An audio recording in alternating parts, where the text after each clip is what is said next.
malaikat itu apakah isim jinis apa nau atau fasol, itu ada bahasanya, ada terminologinya ada.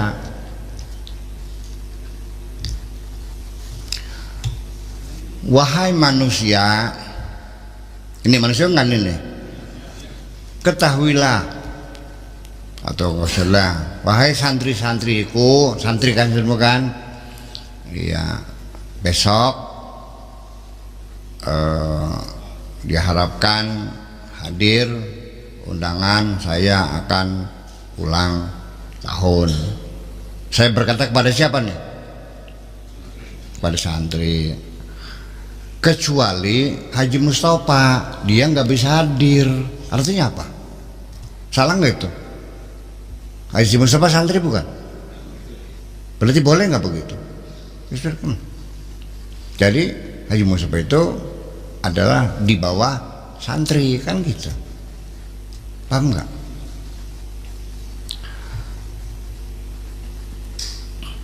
Sahabat lebih di atas santri, karena bisa santri, bisa juga bukan santri tapi dia pelanggan, dia teman biasa, sahabat. Lebih tinggi lagi, wahai bangsa Indonesia. Orang Malaysia bahasa Indonesia bukan? Bukan. Kalau wahai manusia termasuk nggak?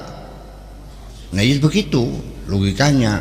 Berarti yang minimal Anda mengambil kesimpulan kalau begitu berarti jangan-jangan iblis ini adalah sejenis malaikat juga, kan gitu masalah.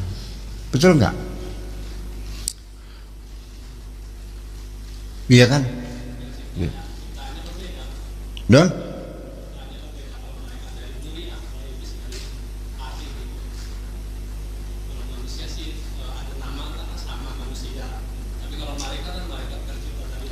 Iya, orang Belanda juga manusia, kenapa kamu pesek hidungnya? Belanda mancung. Sebenarnya manusianya kok, iya. Udah aja. Ya, sesama manusianya, karena sifatnya berbeda maka namanya beda. Kalau ini namanya garong, ini maling, ini copet. Apa bedanya maling, garong, copet? Iya, modus operandinya berbeda. Kalau copet ngadang lenger, biasanya di jalan copet. Kalau maling di rumah ketika sedang tidur. Kalau sedang melek majikannya namanya garong. Ya kan begitu? Iya beli. Ya. Kalau majikannya melek, dia ngambil maksa namanya garong. Kalau nunggu tidur dulu namanya maling. Kalau ngambil jadi jalan nunggu lengah dia namanya copet. Gitu. Kalau penipu modus operandinya lain lagi gitu. Nah, itu saya kira seperti itu. Jadi ya tidak ada masalah bahwa malaikat iblis itu juga adalah bagian dari malaikat. Termasuk jin juga sama. Ya sebetulnya manusia juga sama, sejenis juga. Semuanya itu adalah makhluk-makhluk gelombang kok. Manusia juga makhluk gelombang. Iya. Kita juga sama makhluk rohani juga kok. Hanya saja roh kamu disimpan di dalam jasad gitu. Ada casingnya kan jasad ini. Di sini kan rohani kamu kan sama dengan malaikat, malah lebih canggih kamu daripada malaikat. Artinya rohani manusia kan jauh lebih ini. Kalau manusia kan min ruhillah, wa idza sawaitu wa nafakhtu min ruhi. Kalau malaikat kan bukan min ruhillah, min nur. Kalau kita kan min ruhillah. Mana lebih tinggi? Mana lebih tinggi? Min ruhillah atau min nur? Min ruhillah. Itulah makanya mereka suruh sujud, gimana lagi? Ya sira kenapa senang ketemu kalau malaikat? Malaikat sih senang ketemu kalau siraku. Ya gimana lagi? Iya, dan malaikat disuruh bersujud ya. Berarti siapa yang jadi bos? Mana yang jadi pimpinan? Mana yang jadi bawahan? Kusi anak jenderal keseneng ketemu korporal. Kok kenapa ada jenderal kok bangga saya ketemu sama kopral? Wah jenderal ledang. Itulah. Ya, persoalannya Pak, kamu memang tidak tahu diri. Udah itu aja. ya kan? Nah, karena nggak tahu diri sehingga kamu banyak sekali hal yang sungguhnya tidak layak kamu lakukan dalam posisimu sebagai hamba Allah yang termulia, kamu lakukan semacam itu. Itu penghinaan kepada dirimu sendiri. Betul nggak? Ya, iya.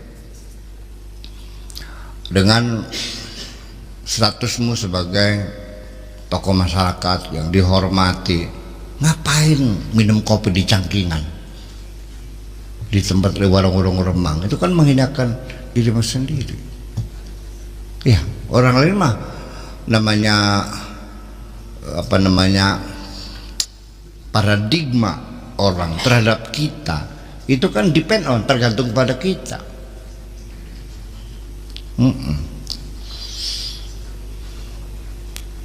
Ya, orang menyikapi kita ya tergantung kitanya.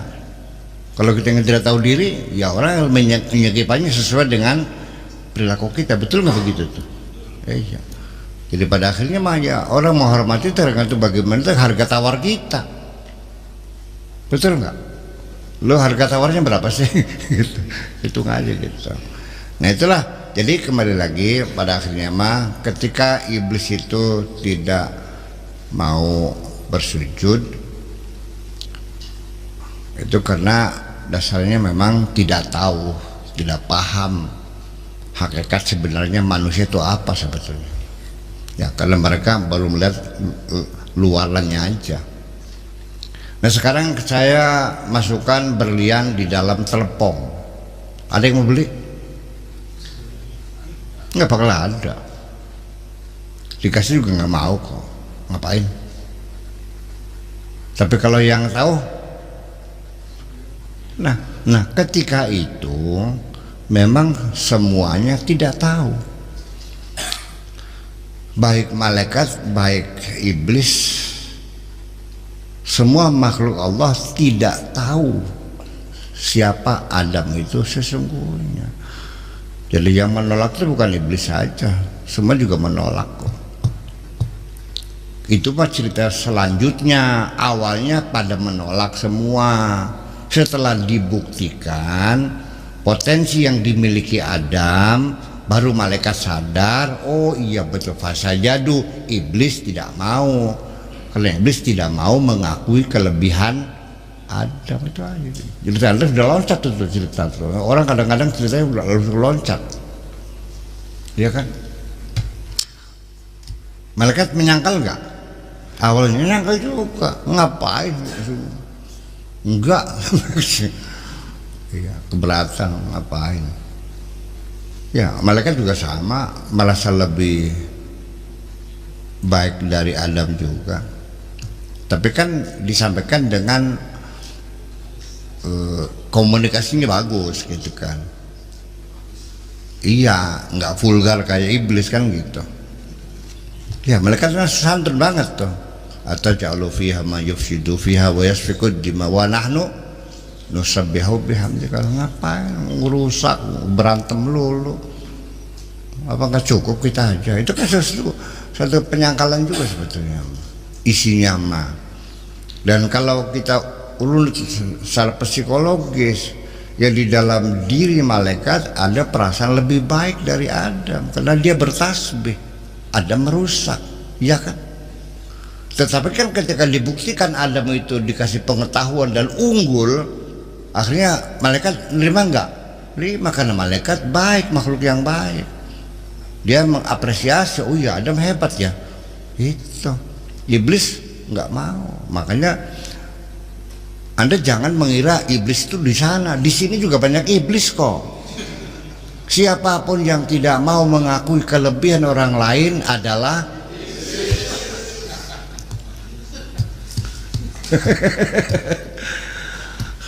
iya.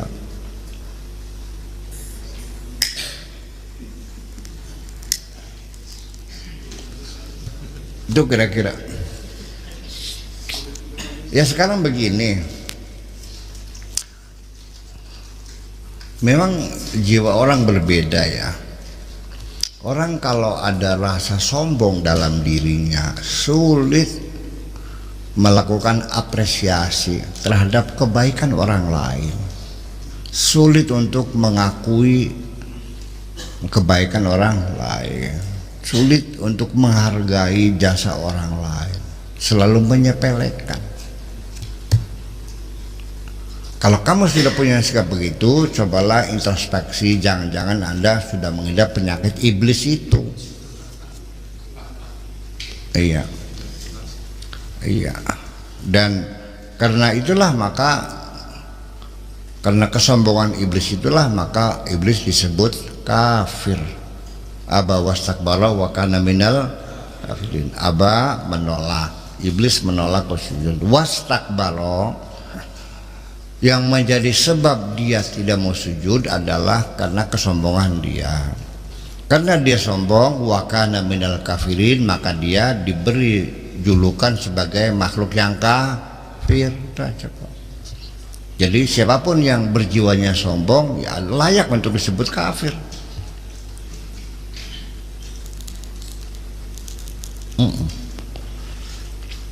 Jadi yang lebih kafir itu bukan non muslim ya. Kalau Nasrani Yahudi ya namanya ahlul kitab. Kafir itu siapa saja, baik muslim, baik Nasrani, mau Yahudi, mau agama apapun, kalau orang itu sombong ya itulah orang kafir. Siapapun yang sombong adalah orang kafir. Muslim, ya muslim kafir. Wiwitan tapi sombong, ya wiwitan kafir. Agama wiwitan maksudnya.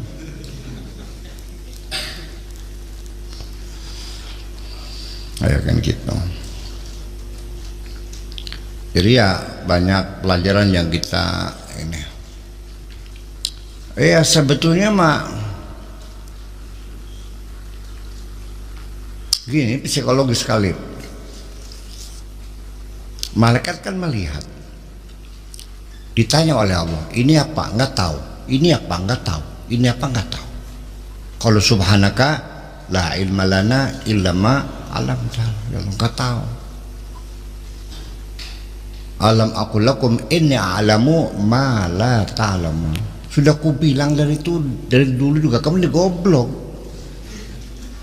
Ternyata. Nah, begitu aja coba dam. Ini apa? Bla bla bla bla bla. Mereka kan melongo. Hebat juga kan gitu kan. Pastinya kan begitu. Malaikat tuh, hebat loh. Oh iya deh, langsung mereka bersujud. Artinya menghormati. Nah, di sini ada kiai soleh, ya kan, bermanfaat. Masyarakat itu kan guyub, menghormatinya, mengerumuninya, mendukungnya, kan gitu, ngolopaya semuanya. Ada yang tidak, ya apa? Yang tidak mengakui kekiaian dia itu siapa, tahu nggak? Kiai juga.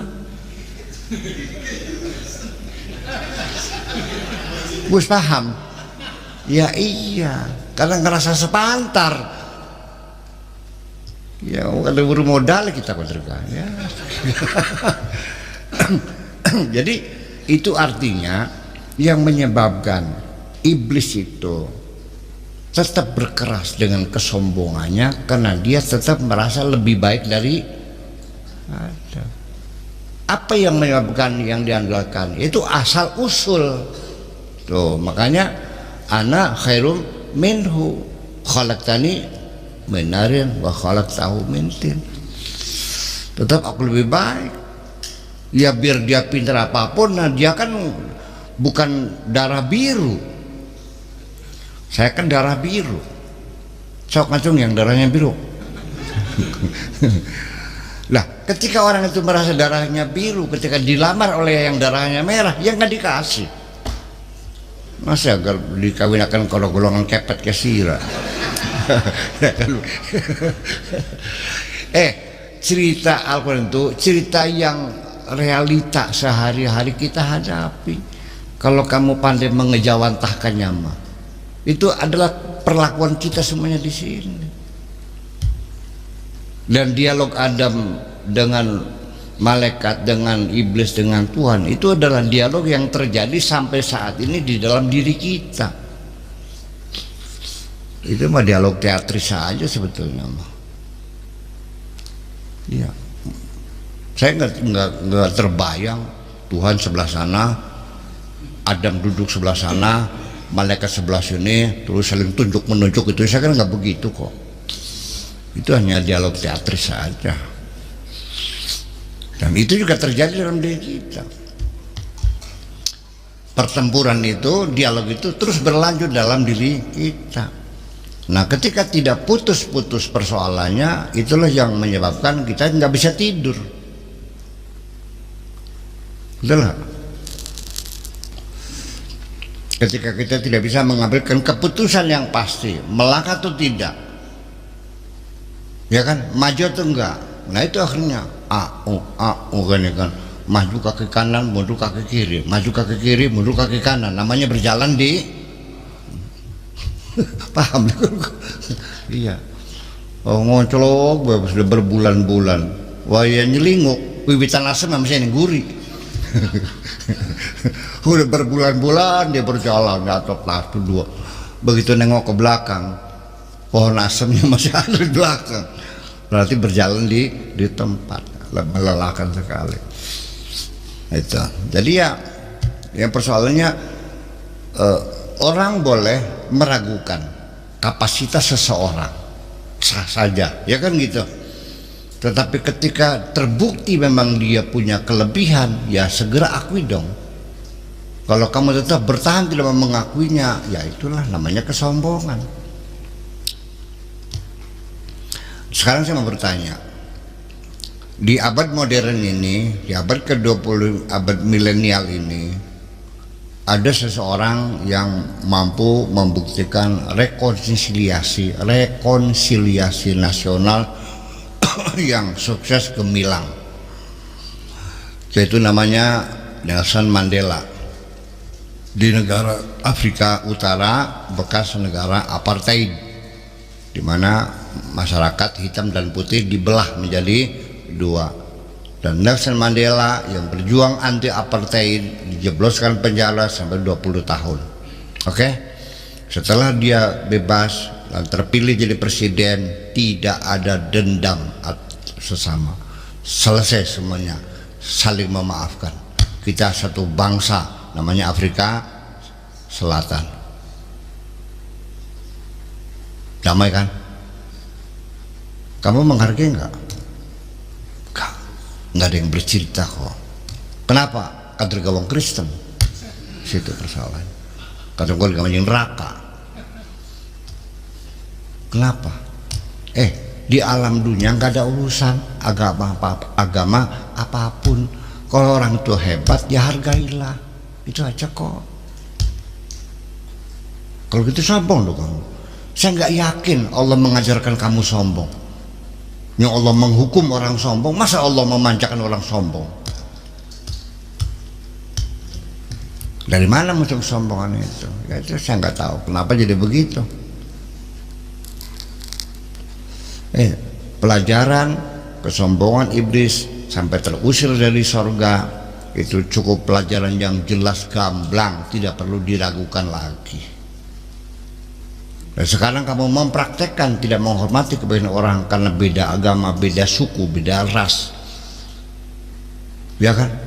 Merasa dirinya adalah ras yang paling hebat. Apapun kesombongan itu sama.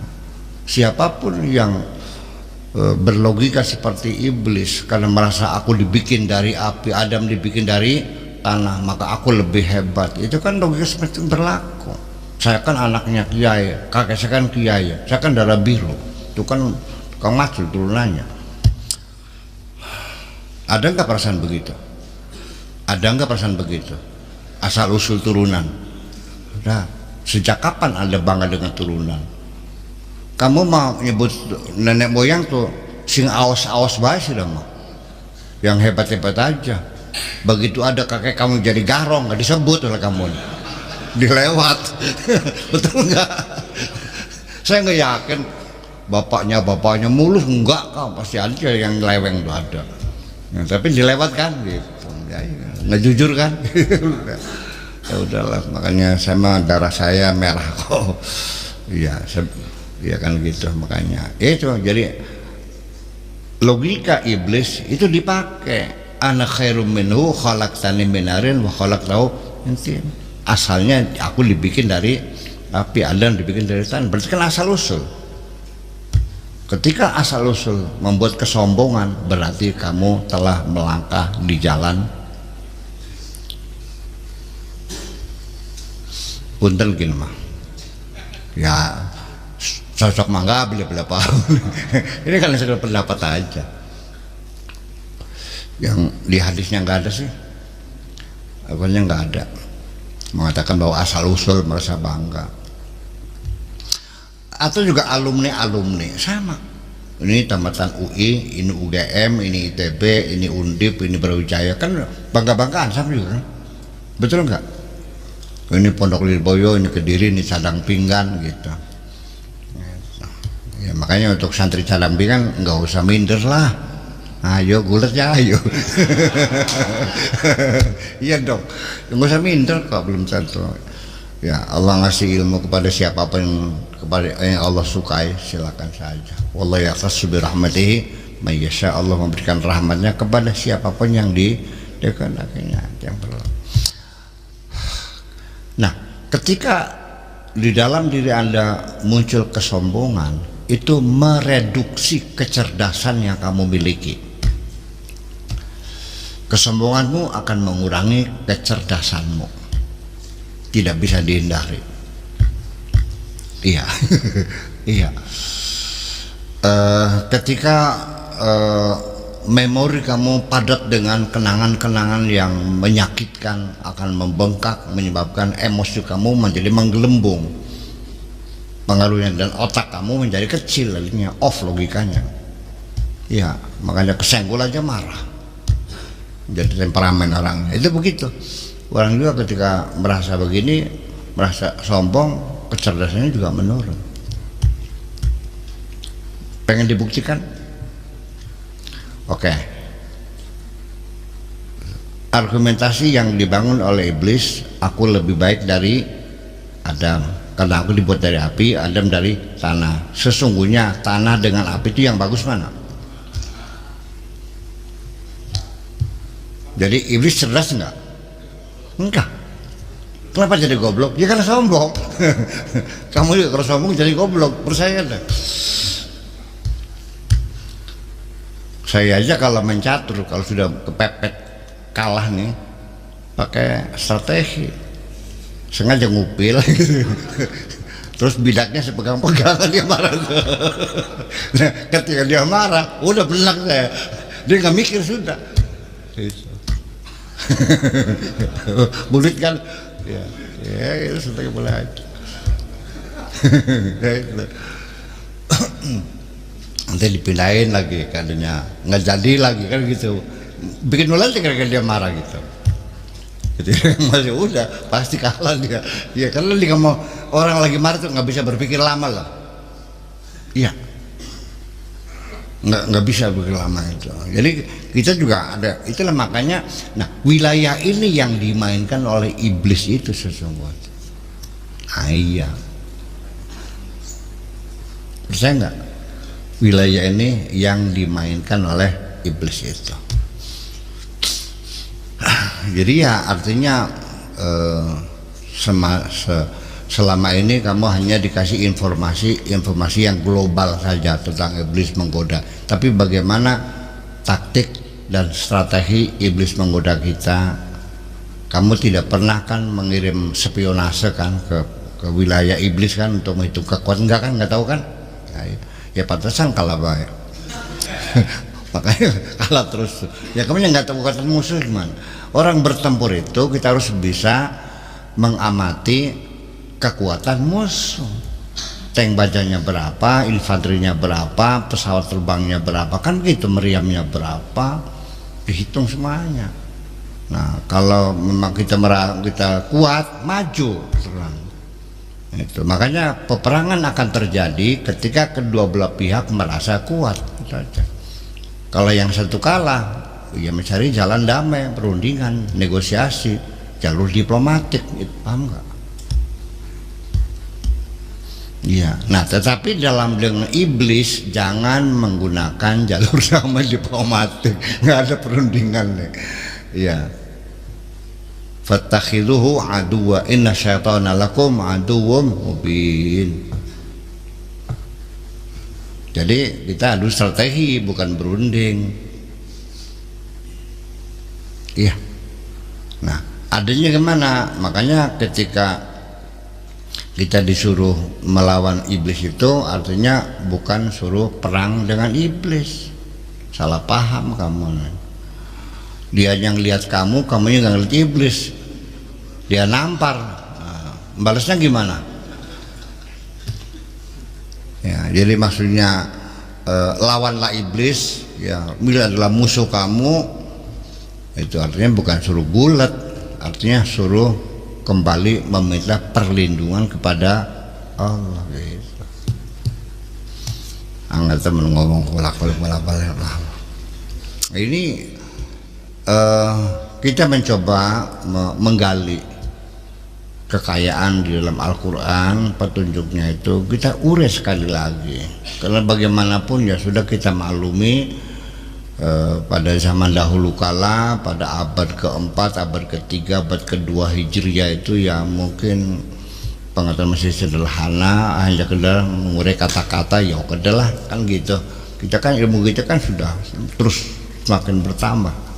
Maka kita coba dan akhirnya ternyata memang ya firman Tuhan ini atau Al-Quran ini memang luar biasa.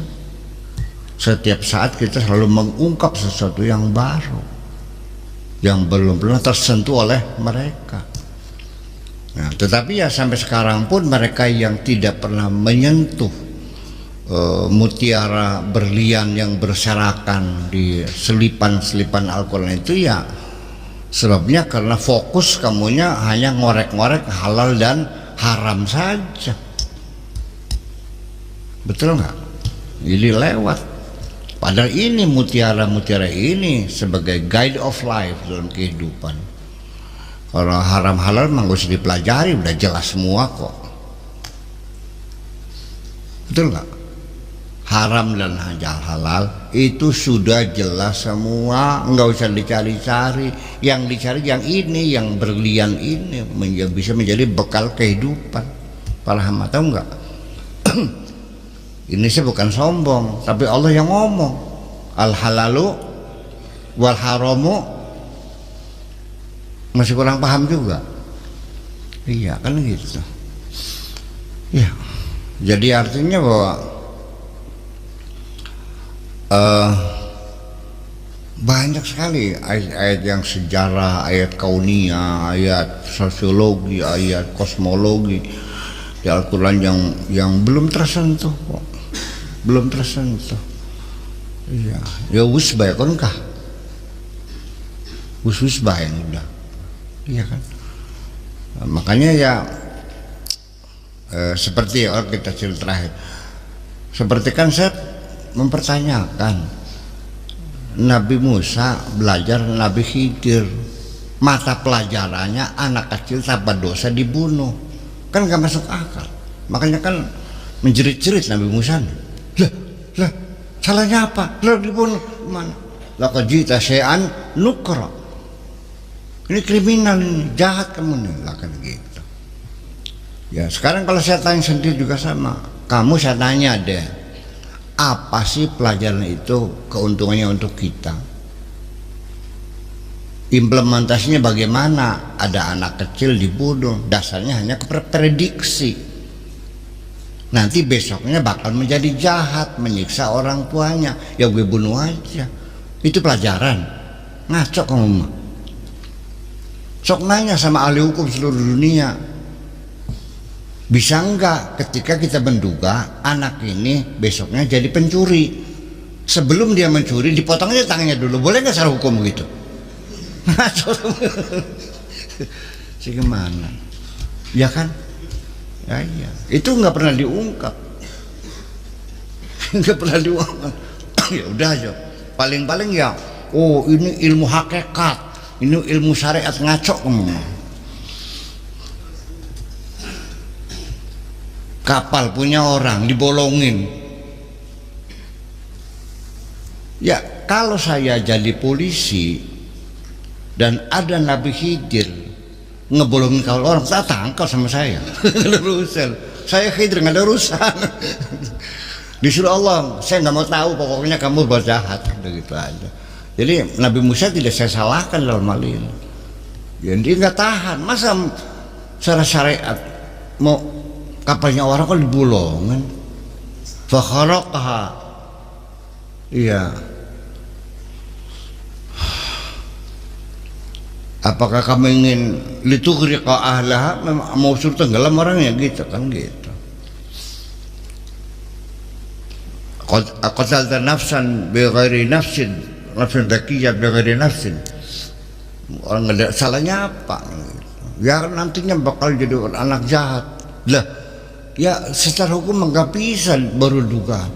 Orang itu baru ditetapkan sebagai tersangka itu kalau ada dua bukti yang kuat, alat bukti. Gimana lagi? Nyolong belum aja baru niat. Yang niat mah nggak bisa, itu niat. Anak kecil juga nggak punya niat jadi orang jahat tuh nggak kan gitu. Gimana? Nah, itu pelajaran adalah untuk badan intelijen yang tugasnya memata-matai negara, menjadi mata negara, telinga negara, menyampaikan the early warning. Tahu apa early warning itu? Pernyataan, iya, the early warning artinya peringatan dini bahwa sini ada gerakan yang membahayakan negara, bisa bubar. Mereka belum melakukan makar, belum melakukan pemberontakan, tapi sudah ada apa namanya studi kelayakan lengkap dengan datanya, dan ini diduga akan bisa membahayakan negara. Ya sudah, jangan nunggu bukti, habisin aja sekarang, jangan sudah besar gimana lagi, kan di situ wilayah kerjanya. Paham kan ya? Wes paham. Jadi tidak semudah itu Anda memahami Al-Quran ya.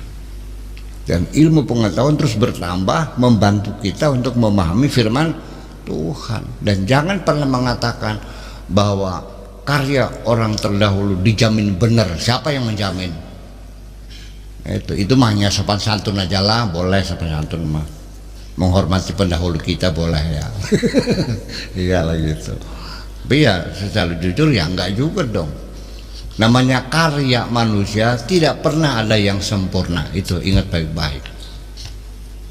Itu kan karya mereka, ya kita hormati, bagaimanapun juga tidak boleh kita hinakan dan gak usah disalahkan. Betul, iya, memang sobat santun berilmu pengetahuan seperti itu, kita hormati. Sekalipun salah tetap mereka punya jasa, karena dengan kesalahan mereka lah kita tidak salah. Betul nggak?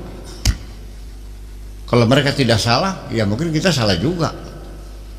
Nah, itu seperti itu. Jadi kita dalam berpikir itu kesannya harus lebih jelas sekali. Artinya nggak usah menyalahkan. Ya sudah, orang itu salah, ya udah, itu jasa. Bagaimanapun mereka telah melakukan membuat satu karya besar, menafsirkan Al-Quran. Bertahun-tahun mereka belajar. Kita hormati dong.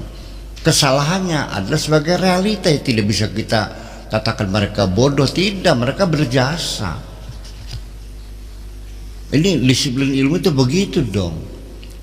Macam kayak orang dagang sayuran, kalau betinjan udawan kulinda ya gitu, bukan seperti itu. Tetap kita hormati karena bagaimanapun keislaman kami ini adalah merupakan kelanjutan daripada proses budaya mereka. Betul nggak? Loh ya iya, Imam Syafi'i ya udah kita hormati aja, kenapa sih? Nggak usah dikatakan udah tidak relevan kalau macam, nggak usah lah, kita hormati aja, ya udahlah kan gitu. Ya sekali-kali amit punten kita metu dingin kan boleh kan gitu. Ya karena kalau menurut Imam Syafi'i kan nggak bisa naik haji, ya wudhu lagi, toh lagi, batal lagi, nyenggol lagi sih, Wah ya nggak bisa aja kalau begitu. Ya udah kalau begitu jangan menggunakan hukum darurat. Kapan kita menggunakan hukum darurat? Ketika para mujtahid, para ulama sepakat itu haram. Tetapi tidak bisa dihindari, baru pakai hukum darurat. Ad-darurah tubihul mahdzurah. Keterpaksaan itu membolehkan sesuatu yang tadinya terlarang. Tetapi kalau ada peluang mazhab lain yang membolehkan, lebih baik kita pindah mazhab daripada kita menggunakan hukum darurat kita kok. Betul nggak? Nah, begini. Sekarang kita lagi melakukan pembelaan terhadap nasib perempuan yang selama ini di belahan bumi ini masih perempuan masih belum mendapatkan hak untuk menentukan nasib sendiri, the right of self determination, hak untuk menentukan nasibnya belum sempurna. Mana buktinya? Karena ketika dia akan menentukan masa depannya mau kawin dengan siapa, itu harus minta izin kepada wali. Kalau walinya tidak setuju, ya nggak bisa. Dia harus berpisah dengan yang dicintainya. Lalu dipaksakan oleh walinya dikawinkan dengan orang yang tidak dicintainya. Berarti wanita sampai sekarang belum mempunyai hak penuh untuk menentukan nasibnya sendiri. Betul nggak? Nah, sekarang apakah perlu wali ini digeser kewenangannya menentukan masa depan? Menjadi persoalan, ya kan? Nah, padahal di mazhab lain, mazhab Abu Hanifah menyatakan bahwa wali itu tidak menjadi rukun sahnya, syarat sahnya pernikahan. Jadi perempuan itu mengawinkan dirinya sendiri, jauh dia punya badan aja.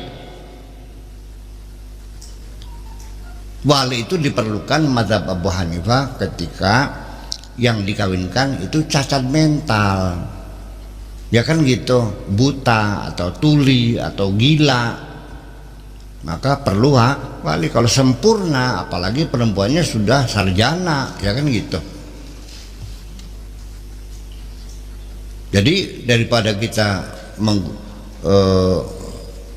murtad keluar dari agama Islam karena dianggap tidak menghormati perempuan, ya masih mending pindah mazhab dong. Maksudnya pindah itu bukan seluruhnya. Dalam hal pernikahan kita menggunakan mazhabnya Abu Hanifah.